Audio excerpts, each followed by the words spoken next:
Hey, everybody. Okay. I'm Megan, if you don't know me. This is my lovely mom, Mary, and she is a US Congresswoman. So God plucked her literally from her kitchen sink after homeschooling 7 kids and ministering to the needs in our community to United States Congress, which is a really cool, amazing, beautiful thing. And I love how God raises up people in lots of different places to stand for him. And don't let don't let your own perspective or your own insecurities hold you back from what God may call you to someday. You never know. Might be tomorrow, it might be in 10 years. We never know, right? But I have had multiple people ask me, like, hey, what's your mom's perspective? Ask me a question about like what my mom thinks about everything. And so I'm like, well, I don't know. I mean, I do know, but the best way to hear what my mom's perspective is for you to hear it from her. And so I know people have like questions about the upcoming election. What do we do? Is it going to get crazy? Like, what do we do to prepare? And I think just as Christian wives and moms and believers, like we should be informed, we should be aware, we should be prepared. And so anyways, I just thought, well, let's just do a call. And so there's a core group of girls that I was chatting with the other day, and they were like, yeah, let's do it. And then I thought, well, let's just open it up because maybe there's other people that would love to hear my mom's perspective on things. So Mom, why don't you share just, I guess, your perspective on like what's going on, the upcoming election, all things. Sure. Well, first of all, trigger warning to everybody. We're going to talk about religion and politics, which for several generations now, we've been told it's impolite to talk about outside of your private home or whatever, which is part of the problem that we have, is people have kept their religion and their politics to themselves, and evil people have taken over. And so the first thing I want to remind everybody is that our country is unique among all countries that have existed forever because we aren't ruled by a king or a despot ruler, a czar. And our founding fathers were brilliant. They understood the nature of man, and they wanted to set up a system where power is with the people. And that's why, we say we're a government of the people, by the people, and for the people. But what has happened, in my opinion, is Christians have backed out and abdicated and become passive, or maybe they don't understand civics and the importance, of Christians being involved. We're a representative republic. So, I'm there to represent the Illinois 15, although since it's federal, my votes and everything I do impacts everybody. But people have abdicated. They have trouble getting the information of who's representing them, and they haven't held their elected officials accountable. So I'm just happy to answer questions. Megan said, so I was how I got into this. I had been doing some, it wasn't a pod group. We called it a co-op group. And the class had left, and I was at my kitchen sink, and it was my youngest 2 children were graduating from high school. And I just prayed and I asked God what he wanted me to do next. And I guess I thought I needed to give God ideas. So I said, you want me to go back to teaching in public school, start a Christian school, or just help the homeschoolers like I'd kind of been doing? But I finished my prayer with, but wherever you lead me, I want to be willing to go. And in a million years, I would have never thought it would be to Congress, but I do think we should have that attitude. Lord, wherever you want me to go, whatever you want me to say, I'm willing to do that. And we're called to be salt and light. And, I think it says that if the salt has lost its savor, it's good for nothing but to be trampled underfoot. And I think that's what we're seeing. So does anybody have any questions? Let's see in the chat. You can pop them in the chat if you can't unmute. I haven't had several people ask me like, what's your mom's perspective on the election specifically? So can you talk a little bit about that? I think is the most crucial election we have ever had in our country. The Democrats have been taken over by avowed communists. And like, it is a night and day choice for people. And so I talked to the public school kids yesterday and they asked me about why I like President Trump or something like that. And I said, well, I've been with him. I believe he deeply cares and loves our country and wants to do what's right. But the main reason I like him is not his personality. It's the policies that he's implemented that help us. And so I believe our country needs to repent back to God. That is the role of Christians and the role of the church. But the government, President Trump is going to, I believe, 100% more than Kamala Harris is going to stand up for our First Amendment rights of freedom of speech and freedom of religion. And we need that parameter in order to be salt and light and be able to speak the gospel and be able to educate our children the way we want, raise our kids the way we want. Because he does stand up for parental freedom. The left wants to take our kids from us and raise them. They want them to belong to the government. And so, there's government and there's religion. And to me, this election is so important because it's going to protect our ability to be that salt and light in the country.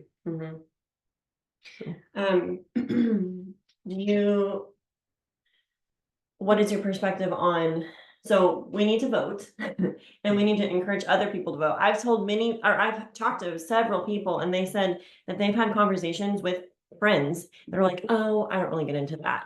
Like whatever happens out there. And those friends of mine thankfully took the opportunity to say, actually, you need to care. Yeah. Because the things that are happening right now, you can't just bury your head in the sand and be like, well, they'll take care of it. Whatever happens is going to happen. What good is my vote, my one little vote, going to do? But these friends thankfully took the stance and hopefully planted seeds and shifted, kind of interrupted the perspective of those people to consider, actually, it is really important that you vote and you vote for the person that is in line with what your priorities and what your values and beliefs are. So George Barna just came out with the recent results of a poll or whatever survey that they did, and it is a 5-alarm fire. 41% of Christian or evangelicals have said they are not going to vote. And I guess they're waiting for Jesus Christ to come back and run for president of the United States. I don't know, but the contrast between Kamala Harris and President Trump cannot be greater. First of all, she, like Joe Biden, are puppets for globalists. That's all she is. What that is? Well, there's when President Trump came on the scene, there was so much backlash against him because he interfered with the globalists' agenda to take over and establish a one world government, one world economy, and eventually one world religion. And it's totalitarianism, kick God out of society completely. They will take your children. And I tell people all the time, if you're not interested in the government, you need to know the government is interested in you. The government is interested in your money, but especially in your children. And it is, I believe, unbiblical and irresponsible and showing that you're an ingrate for the freedom and opportunity that you have enjoyed as an American citizen to not go vote and vote against communism and totalitarianism. This is a very serious election. We've got to get people out to vote. And for Christians that bring up Donald Trump is an adulterer, he's not pro-life, whatever. Okay, let me bring up the pro-life thing. I am pro-life from conception. Okay, that's where I think we need to head. Donald Trump is the most pro-life president we have ever had in light of action. He fulfilled all the promises that he made to the American people. Whether he himself actually was on board and believed it, he made those promises and he fulfilled them. He put conservative Supreme Court justices in that reversed Roe v. Wade. Is now back with the states for us to duke it out in the states. And we're not doing a very good job, thanks to the churches being slow to the draw. And also, dark money is coming into these races. When these ballot initiatives come up, people need to know that. But we're never we are not going to pass 100%.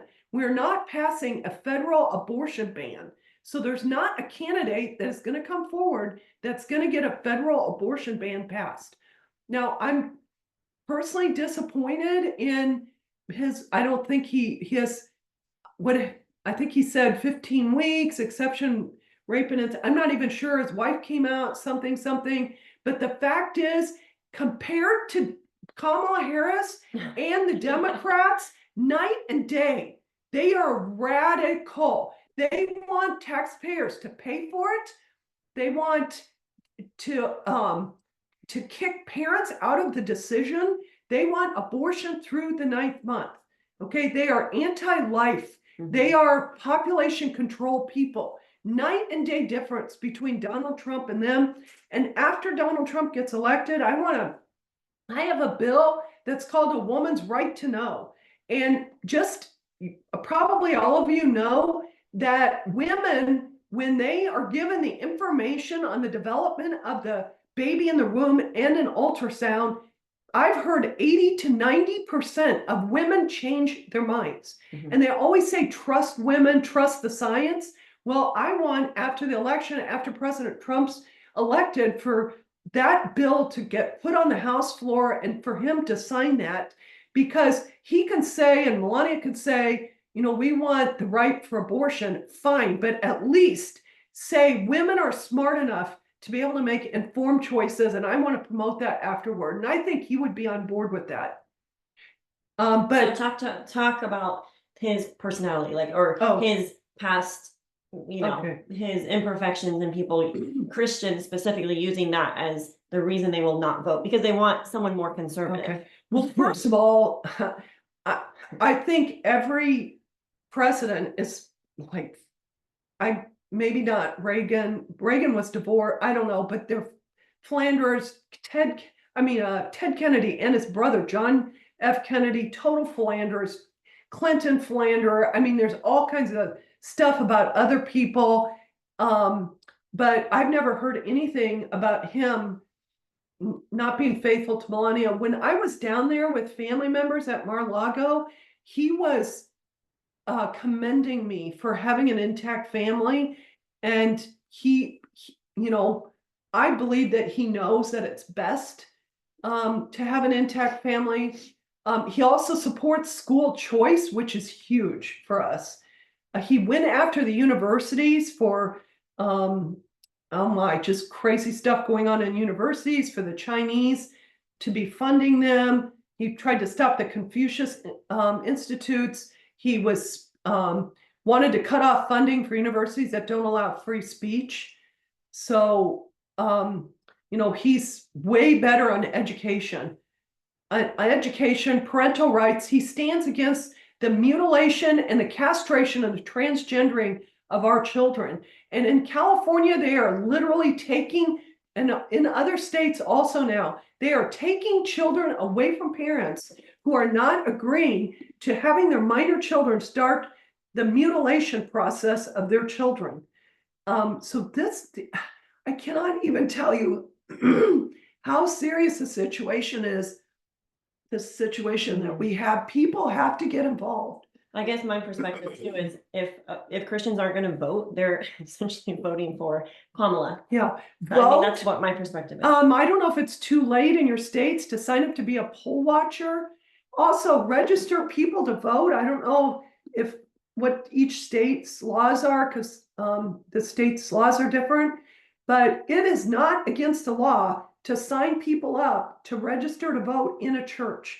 You cannot get up there and say, vote for this person or that, but you can talk about the issues and you can register people to vote. That is completely legal. Okay, so you believe Donald Trump will get elected? I believe he's going to get elected, but there's so much cheating going on now. But Kamala Harris's campaign is so worried, and you can tell by the reckless things that they're doing. They're kind of falling apart. She is a total fraud. She is a liar. Her record is terrible. She's stupid. She's evil. And I judge people like the scriptures say, a tree is known by their fruit.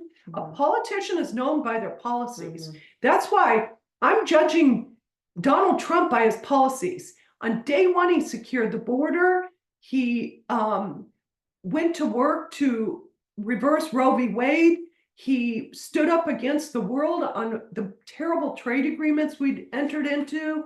He unleashed American energy independence. He started deregulating so we can run businesses and actually make a profit. So I judge him by what he has already proven to do with his policies. Mhm. Okay, so President Trump gets elected. Will the Yeah. world be in mass chaos? We don't know. But We're worried. In fact, we're very worried. I had someone say to me yesterday that's in the know that they can't let their mind hardly go there, like what's going to happen afterward. And the reason I say that is the terrorists are here. They have been flooding over the border and they are probably here by the millions. I don't know.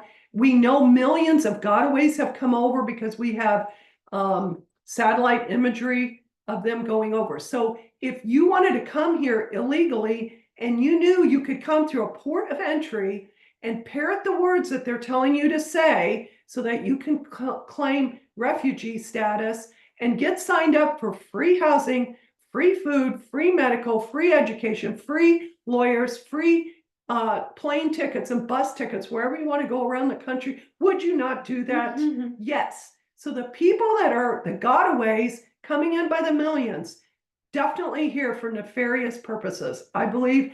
And I think the forces of evil, the globalists are going to do anything to try to thwart President Trump from being able to, move his agenda forward. America first. So, so our perspective as wives, moms, like we're kind of in our realms of influence, in our little bubbles.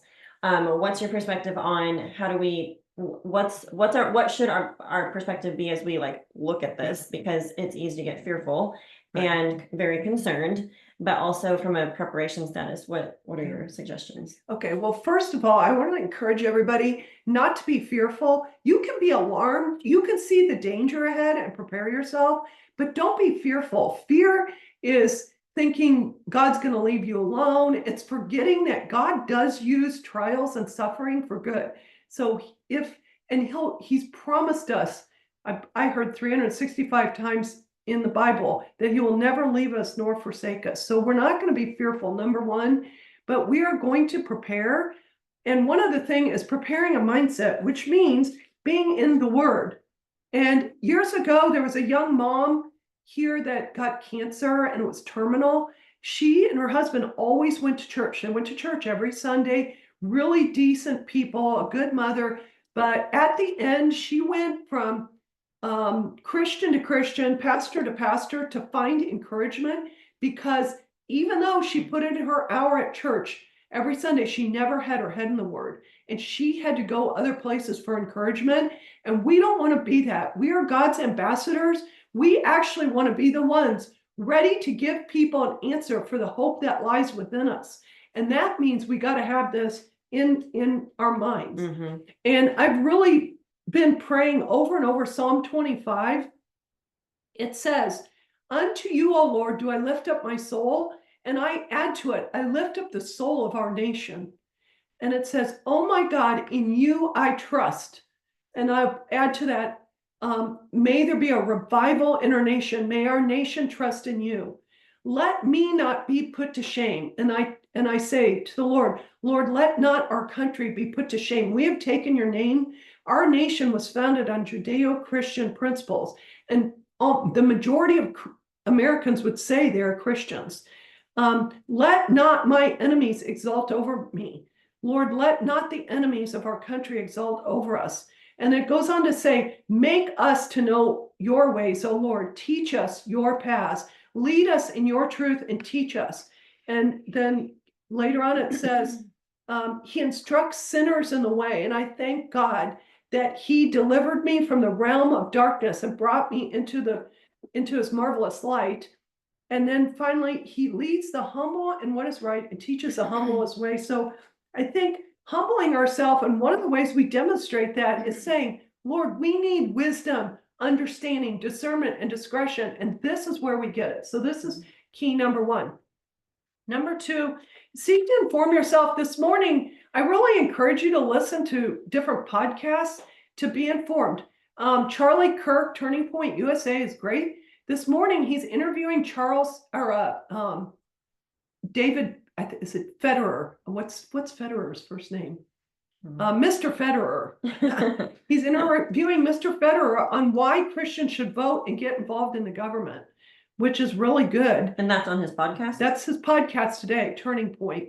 I've been making my kids listen to the little shorts or the clips on Instagram. He's amazing. And with his arguments, his debates, his communication with college students. It's yes, so good. And but anyway, I like Charlie Kirk because he splits his podcast into two, so they're shorter, and you can read and see if it's something you're interested in. Sometimes I'll scroll past the introductions because sometimes it's 3 to 5 minutes, and if you know who they are. So I really like Charlie Kirk, Turning Point podcast. Wall Builders is really good. David Barton, they talk about the Constitution and inform people of just basically about how our government's set up in the Constitution. And they have a lot of good resources. And they're trying to encourage people to do this program called Constitution Alive. I believe it's 10 one-hour sessions. All you have to do is push the button. You can get a DVD or you can get it off your phone or whatever. And they're encouraging people to host these at their churches, from their homes, and in their community to inform people about how our government is set up and our role as citizens. So Wall Builders is fantastic, and they have lots of materials for homeschool and youth. Another one I really like is Al Mohler, called The Briefing. And today he's talking about the Supreme Court and appellate courts and courts of appeal and kind of what's ahead on that. But there again, you can kind of get a couple of them and you can read, the summary and decide whether it's something you're interested in. And I like it because if I'm in the car or I'm cleaning, I can push pause and then go back to it later. Let's see. There's another. Oh, I think Michael Knowles, for any of you, if anybody's Catholic, he gets that, but he's also really smart. He's with Daily Wire. And then sometimes I'll listen to an interview that Ali Beth Stuckey has with someone. So those, Mark Levin's very good. I sometimes have to take a break from different people because of their styles. Yeah. Anyway. Very true. But yes, educating yourself, getting and also encouraging other people to get educated. Some of us, well, I think probably most of us in here are moms. Some of us are homeschool moms. And so just by nature, like we have influence over ourselves, obviously, and our children specifically, and then our realms of influence outside of that. And so I would encourage you guys to be asking the Lord how you can influence people for good, for God, and also for educating themselves about politics, because it does matter. It does matter. Okay, so let's talk about how to prepare. What are some maybe practical things on how to prepare? Obviously, getting in the Word, informing yourself. You need to have, so I think we're going to have terrorist attacks across our country. Now, I'm not saying that in a fearful way, but just like we should dwell in reality. I think they'll try to go for our infrastructure. The Chinese have been coming in here. They're military-age Chinese by the tens of thousands. It's just unbelievable what's happening. But definitely you need to have backup water. I would say have some in your vehicle. You need to have a water purifier, and then have backups of everything in your home. If you use diapers, paper diapers, for my grandkids, I did get a set of cloth diapers. Get yourself whatever, your liners or whatever, just to get by for 3 or 4 weeks. I don't really know. Maybe nothing will happen, but you'll use it anyway someday. Backup on all your food. I bought backup Bibles because I think it'll be a really great time to be able to minister to our neighbors. So, if people come to steal from me or to hurt my family, we're going to defend ourselves. But for our church family and our neighbors, it's going to be an awesome time to be able to minister and encourage people. So get some backup Bibles. Be thinking that, if they're unbelievers, you might want to get something. I've got some on my shelf. They're called King of Glory, and they're like kind of thin, big print. They have a picture on one side, and they basically explain the Bible from Genesis to Revelation. Because people may not be able to take a King James small print Bible that you found cheap. That might be like, oh my, to them. So think ahead, like being able to minister to someone that's thinking, what's going on? Why am I here? What's going to happen? Kind of big picture.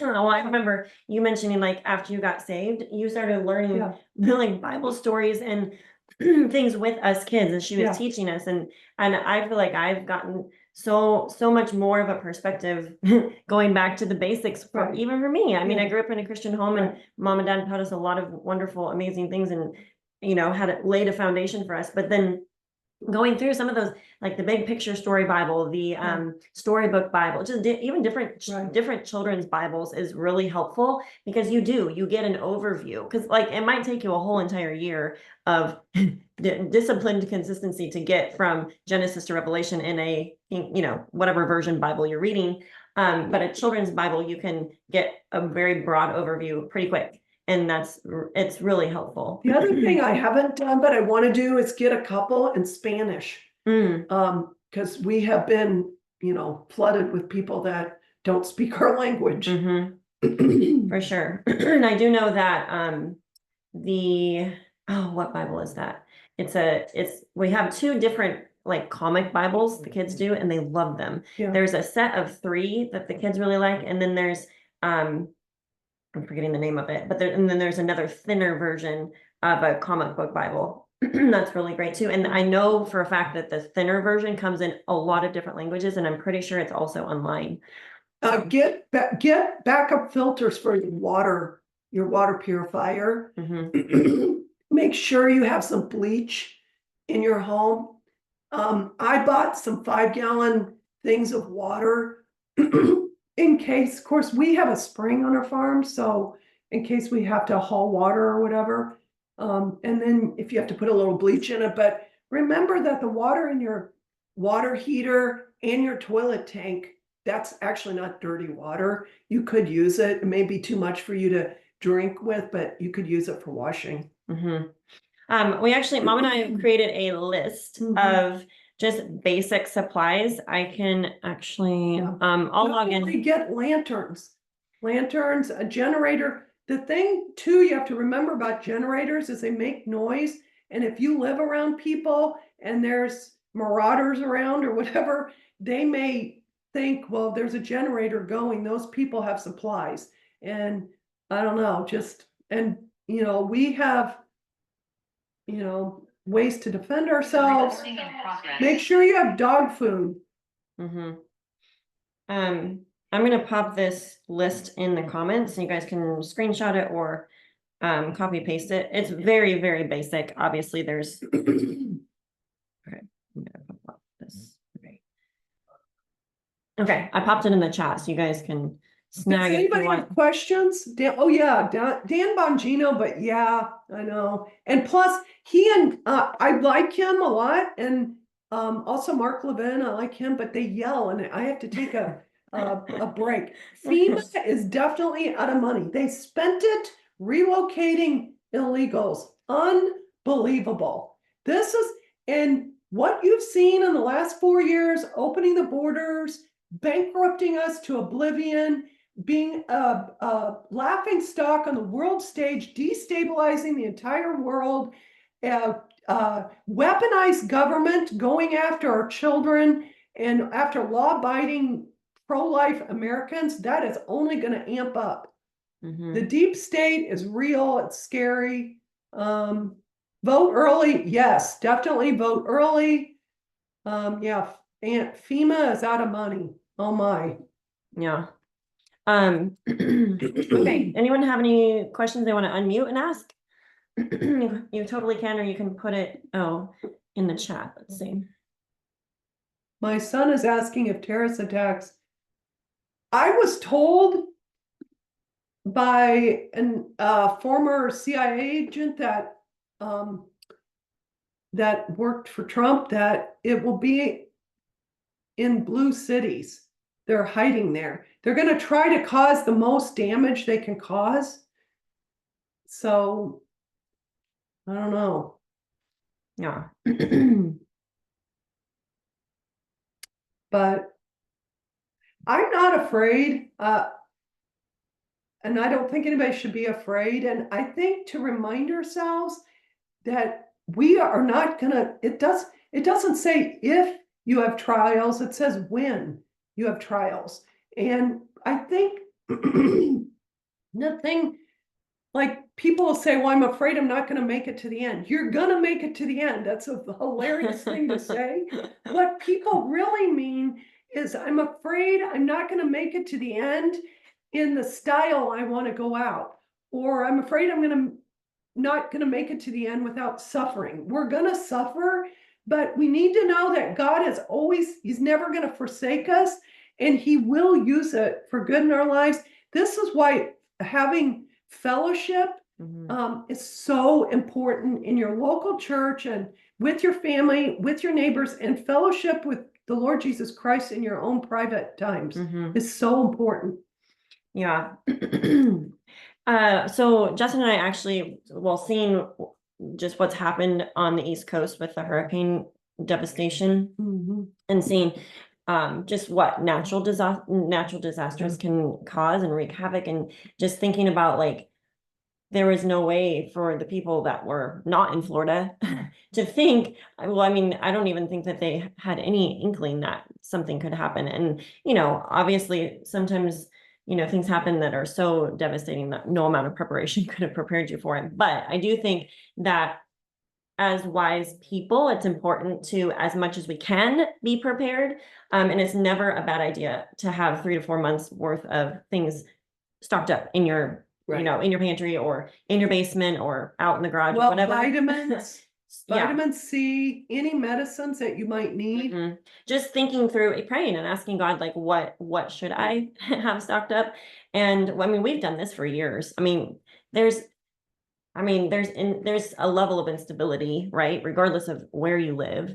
And it's not a bad thing, even with 2020 and what happened there. Even trying to stay out of the grocery stores. I mean, thankfully we have, grocery pickup, and we have, you can just order off Amazon for things. But Justin and I went to Costco on Friday, and then we're probably going to, as we can, just like when we do Walmart runs, like get stocked up on things. And we're a family that goes through a lot of stuff anyways.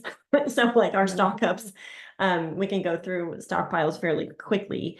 But we have a local Amish grocery store. So if you're close to like a place where you can order bulk food, think dry goods like rice, beans, anything that you use that's disposable that you go through, relatively quickly. I think that's wise. Having first aid supplies, just going through your house and looking, because it's never, even if like we don't live close to grocery stores and things like that, so we tend to stock up anyways.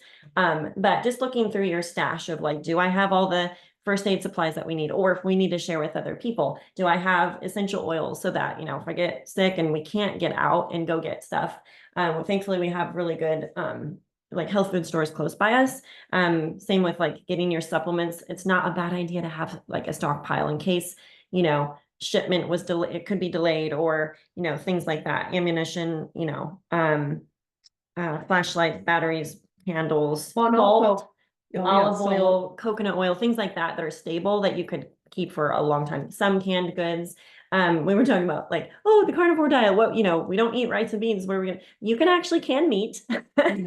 So, just thinking. Getting a dehydrator is really good. You can dehydrate stuff. The other thing, even before the hurricane, well, first of all, besides natural disasters, besides, the terrorists being here, the Biden-Harris administration has so destabilized the world. We have 3 world wars pending right now. But if China attacks Taiwan, oh my, we get so many things from Taiwan. But before the hurricanes, I told Chris we need to go get a backup chainsaw and all the chainsaw parts because they come from Taiwan. And I don't even know if since the hurricane, I'm guessing they're unavailable now. But if you use wood and whatever, you might get your backup parts for your chainsaws. Yeah. And depending on where you live, like you may be in a little bit more of a protected pocket. If you are in a really conservative area, you have, a really tight community where you live, versus, being in a downtown city area. But prepare what you can.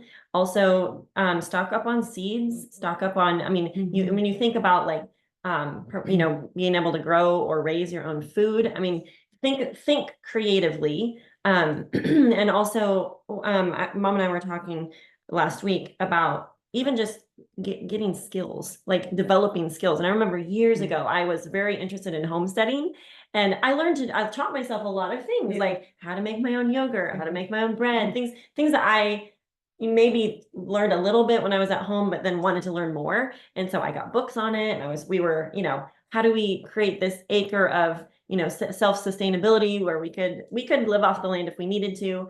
But as my life got busier and we started homeschooling more kids, I just mentally decided, okay, I've learned a lot of those skills. If I ever need to bring them back, I can, like learning how to can and utilizing those skills. And so my encouragement would be also develop some skills. If you if you've never gardened or you've never made sourdough bread, or things that are very simple and basic but could provide for basic necessities for your family.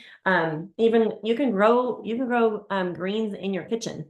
you can get some seeds for sprouting. They're so nutrient dense and healthy.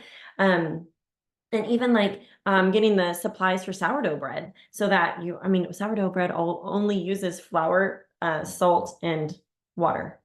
3 ingredients, which is pretty crazy. And so things that we think we're so dependent on the grocery store for, maybe not as much as we think. So I don't know what it is, but ever since COVID, the produce is terrible. Does anybody else think that produce is bad? I can't quite figure that out because we've had time to recover. But the grocery shelves, they're so, like, you can tell we are a nation in decline. Everything's messy in the stores, the shelves are empty. And even the longshoremen's strike, which was averted, that was only to help Kamala Harris. But that strike is coming back. And that will devastate us. Also, just the destabilizing of the Middle East. And, our government has been funding all the terrorists. That's another thing. Joe Biden funded Iran, allowed them to become enriched. They were bankrupt after Trump left. Now they're enriched, and so basically we have allowed the funding of every terrorist group in the Middle East. But the Houthis are inhibiting trade over there. I mean, there's just so many things. But I believe that our nation is under judgment. I was reading in Exodus about nations that walk with the Lord, or they turn their backs on God. And one of the consequences that God specifically said, he said, if you turn your back on me, I will put you in confusion. And that's what I think our country is, in confusion. But our country needs to repent, and it starts with us. We need to promote that in our household, and then that needs to be the message.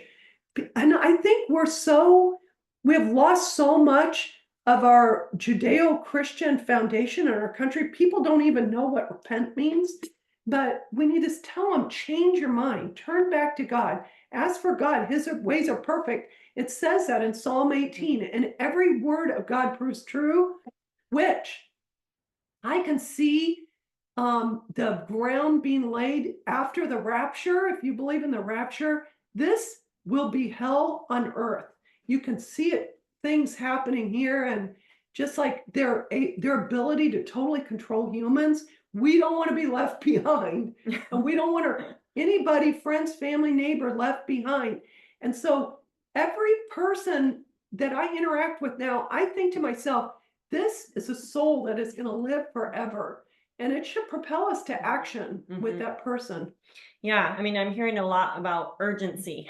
Like, the time is short. We need to be urgent with these things. And someone shared the gospel with us, right? Grandpa Max shared the gospel with my mom. My parents shared the gospel with me. I'm sharing the gospel with my children. And the other night, my 8-year-old son said, he's my little thinker. And so he'll randomly say things and be like, Mom, so if I read my Bible and I pray, um, is that enough for me to be saved? And in his little mind, I mean, we've talked about the gospel and all of that, but he's starting to like make connections. Mhm. And I said, actually, no, that's works based. I mean, those things are good, that you build on your faith. But I took him to Romans 10 and we looked at those scriptures and I said, it's simply believing the gospel. It's not anything that you can do. You choose and you are accepting that free gift that God gave us. And so I think it's continuing to have conversations with our children, pray for opportunities also. Um, and so just to wrap this up, does anyone else have any questions?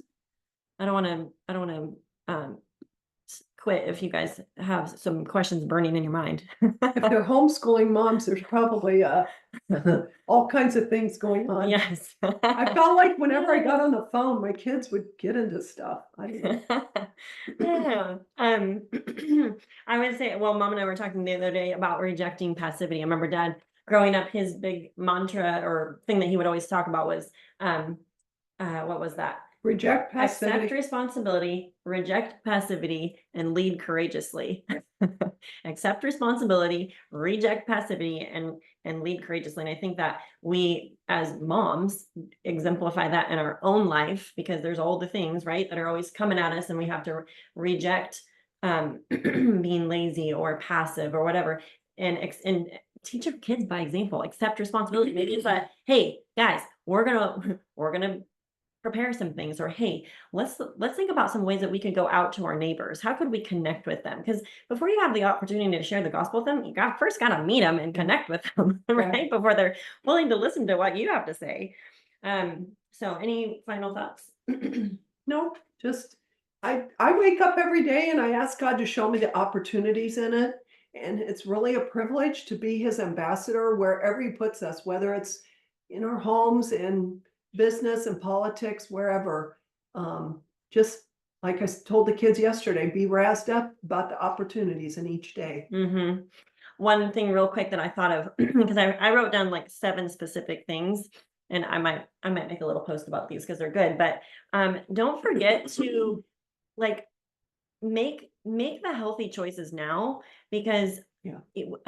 the healthier you can be as a person, not just physically but also spiritually, mentally, emotionally, you're going to be more equipped to be able to relationally help other people. And so, maybe those healthy choices look like, we're going to learn to like not eat as much sugar, or what could we clean up in our diets that are going to help our immune system so we're not sick as much, right? What foods can we be eating? How could we shift a little bit more towards whole foods, healthy protein, healthy fats, and then stocking up on supplements if you're on medications, making sure you have those in case the infrastructure, if there's some sort of disruption in manufacturing or trade or ability to get shipments and things like that. So I'll just breeze through these real quick as a recap, but get in the word, number 1. Number 2, have Bibles on hand, and even like kids type Bibles, or things that are easily read and understood, and possibly in other languages as well. Number 3, fellowship, and creating the fellowship now. You can be an initiator. A lot of people aren't initiators, but you can be an initiator. You can have moms over. You can create some sort of fellowship, potluck, something after church, right? Number 4, skills, developing skills. Number 5, making healthy choices. Number 6, stock up. Number 7, repent. That is the message. And to be urgent in all those things. Okay.